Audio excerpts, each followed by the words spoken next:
Shine Flynn team here having our team meeting. Figured we would just record and kind of share just what we talk about, what's going on in the market, what we've been seeing. Just having an open conversation. So, Sarah, do you want to start and tell us about your Worcester listing that kind of zipped right off the market this week? Sure, yeah. So it's very interesting what we're seeing right now with listings. So we're seeing a lot of activity with the multifamily listings, and compared to single family listings, these properties are going super quick. And I think why is because the buyers now are able to put less money down and still qualify for an investment, and they're thinking more, with their investor hat. Mm-hmm. Looking to get some, extra income to help support the mortgage is huge right now in the way things are going in the economy. So, we had, seen single families sit on the market a little bit longer than usual, but the multifamilies, if you own a multifamily, give us a call because the multifamilies are going really quick. And if you want a multifamily, the competition is down right now, which is the biggest thing.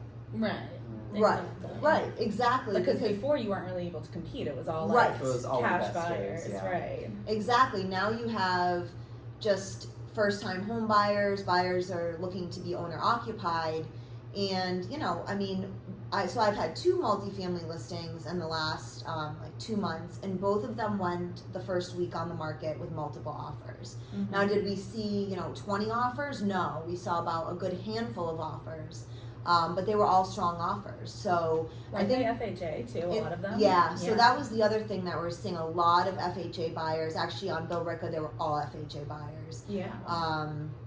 So I'm feeling like right now there's some opportunities for sellers and buyers there with these investment properties. And, take it from me, someone who bought, a single family home, at the time it was definitely what I wanted, but I also feel like if I could go back, I would definitely buy a multifamily first and then start building. From there. Honestly, that's what I did. Well, right. You guys Listen know, to that. She could tell me from the other side. I know. And I gotta say, it was the best thing we've ever done. It was always in our mindset, obviously being in real estate, knowing, that potential, that was always what we wanted to do. But now when I have buyers coming to me, wanting to buy their dream home, it's absolutely, I want you to have that too. But the way that the structure of a multifamily can be set up for somebody to be able to not only have such a low payment, but also have income after you move out of that unit. So just to throw out some numbers, right? So my unit will rent for $2,000 once, probably a little more, honestly, the way that rents have been going. Once we move out, probably 22 with our yard and everything, location. But right now, with our rents coming in, we're only paying $400 towards our mortgage. So when we move out, we're profiting $1,800 a month, if not more. That can go towards our next house. Right. Or, what I've seen on the other side of things too is with condos, right? If you want to get into something right now that maybe your budget can't exactly afford your dream home, get into a small condo, something that will appreciate over time. We just had that client in Derry basically do that.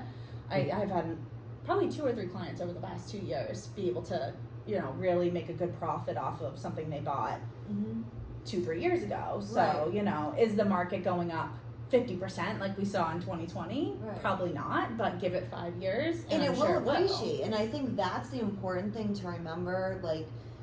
Right now there's a lot of, fear talk going on, and people are, feeling very uncertain in a lot of ways. But let's remember, everything goes in cycles and things will appreciate in time. So you have to, kind of think of the long term and remember, we are in the greater Boston area, which is a very well insulated market. And are prices going to, level out and come down? Have they already? Yes. Do they need to? Yes. It's the health of the market. So, in time, we will start to see things appreciate. It's only, if you look back, the last 7 to 10 years, that's exactly what happened. So, we're not going to all of a sudden be seeing, homes $200,000, $300,000 less than value, than what people paid for them. Right. There's definitely correction going on, but that appreciation is there. And like Alyssa said, with a condo situation, like that's a really smart way to think, because now you have something that you can like later use as a rental, right? You know, you can keep and live in for a little while. And like, I think, in my opinion, this whole, you know, sort of transition through the pandemic has kind of showed us that we can live with a lot less and still be happy. So true. Yeah. So I think that's like a big part of like what buyers are looking for right now has changed over the last couple years, you know, like, well, I shouldn't say that, but, you know, back in like what, 2018, 2019, the city was obviously booming, right? Like Medford, Malden, obviously Somerville, Cambridge, like that whole area, everybody wanted to be there. And now I feel like people, although obviously love the city, everyone will always love the city, people kind of value like being away from people. Right. I guess. Because people are working from home now. Well, right. So they can people need the spread extra out. space out of their house just to have a home office and space to think without their kids. Right. You know? Yeah. And I think it's just interesting to see like those needs change over the last couple years, like see it right in front of us. Right. You know, and I think that's why there's been such a surge up to New Hampshire too. Right. Because 100%. well, obviously pricing is a big factor of that, but another thing is there's more space and there's more, I don't know, I guess there's just like more value for dollar in certain areas, and people, like they don't have to be in the office every single day, they can work from home, so driving an extra hour or 30 minutes to get into their office isn't as big of a deal. Because they're not doing this frequently. Yeah, right, exactly. So yeah, it's Looks definitely like interesting. we're going like once a week now. Right. you know, for meetings. Like me. That's my frequency too. Like once a week. Like us. Yeah. Pretty much us in a nutshell. Yeah, so we'll see what happens. You know, like Sarah said, I don't think that I think there's a lot of buzz around what is going to happen in the next couple of years, but I think people who take opportunities and pivot with the change that's happening are the ones that are going to be successful. And if you've been on the fence about buying and, you know, the noise is kind of getting to you, I think taking a step back and thinking about your actual financial goals and real estate goals is going to be really helpful to figure out like what your next move should be, because we're just talking too about rents, like we all have to live somewhere, right? So if we're not buying a house, you're paying somebody else's mortgage to rent. So, you know. And Chris was actually just showing us, you know, a chart that he, you know, had been researching and found that kind of shows, you know, the difference between, you know, what you're going to be paying in rent and what you're going to be paying, you know, for a home. And it's still very, you know, smart to be thinking about that and to looking at the difference and running the numbers for yourself, right, Chris? The profit and loss between renting and buying, it's outrageous. Right. You know, you're only losing money when you rent. Right. And that's Right. the other thing. Right, exactly. The rents are still very high, you know. The rents are still very high. And climbing. Yeah. Exactly. And the thing is, there's going to be still a group of people that aren't able to buy for certain reasons, right? So they're going to have to rent.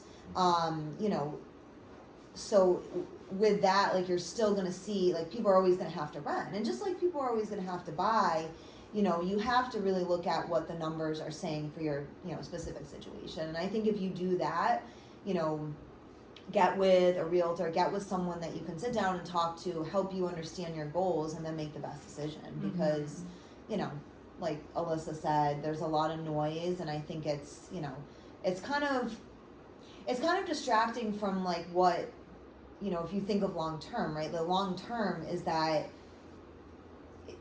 like, it's real estate's always going to come around, right? It's always going to come back to some place where, you know, we were maybe not exactly where we were a couple years ago, but like we always had that future of real estate appreciating. Like that is what like the last like several decades have showed us. So, you know, if you if you just get stuck thinking that like, oh, I can't do anything right now, you know, you're never going to do anything, and you're probably going to be throwing money away on a rental, you know?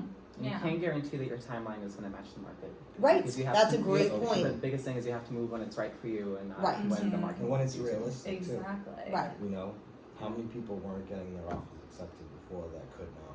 Yeah. Right. Oh my God. The same people that are gone. Right.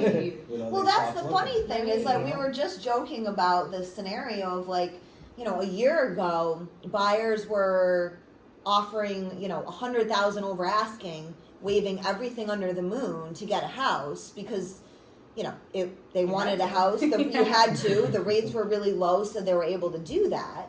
But now everyone's like, oh, I don't want to buy. The rates are at 6.5. Well, it's like, if you look at the difference of what people were doing, you know, a year ago, the numbers are actually the same.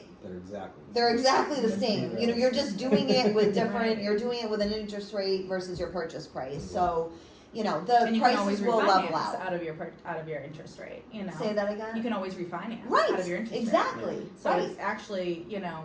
Can refinance out of a high purchase price. Yeah, exactly. Yeah, it's so a better situation to be in, really. Exactly, because you know the prices are going to like at some point we are going to go from here to here, and that's I think where we are at right now is like we're working towards that. Like that's kind of like what's happening in the market. So it takes a little bit. Like it's not going to happen overnight, where we're going to have, you know, God forbid, but like 9% interest rates and like $200,000 homes. Like that's not going to happen. It's like not it's going to climb. As one climbs, the other will kind of like decline or stay steady. But I think too, like we have to look at the supply and the demand, right? There's still this whole generation of buyers or people that need to buy. They want homes, and their majority of them are renting right now. And so, you know, that demand with the lack of supply that we have, like what builders are building aren't necessarily those entry level homes. So we really need that older generation to be selling, and they need somewhere to go. So it all like, it's like an ecosystem, right? Like everything works together, right? So we just kind of have to, like, that's where we come in to help our clients be able to understand what's happening, see what we're seeing, kind of like digest that information and portray it hopefully in a way that makes sense for people. That's kind of what we're trying to do right now. So hopefully it's helpful. So we hope you got something out of this, and you know, just like when we have our meetings, we're always discussing what's going on and kind of updating each other with what we see, and we do this so we can provide that value to you, so you can get firsthand knowledge. Because like as we all know, you can listen to the news, you can scroll Instagram, you can listen to your friends, your neighbors. That's all opinion and you know, something that people are experiencing firsthand. This is what we do on a day-to-day. You know, we're out there in the field. We're all like full-time. We're the trenches. Ripping through the mud. So I think this was a good conversation, and hopefully we'll be bringing more to you guys.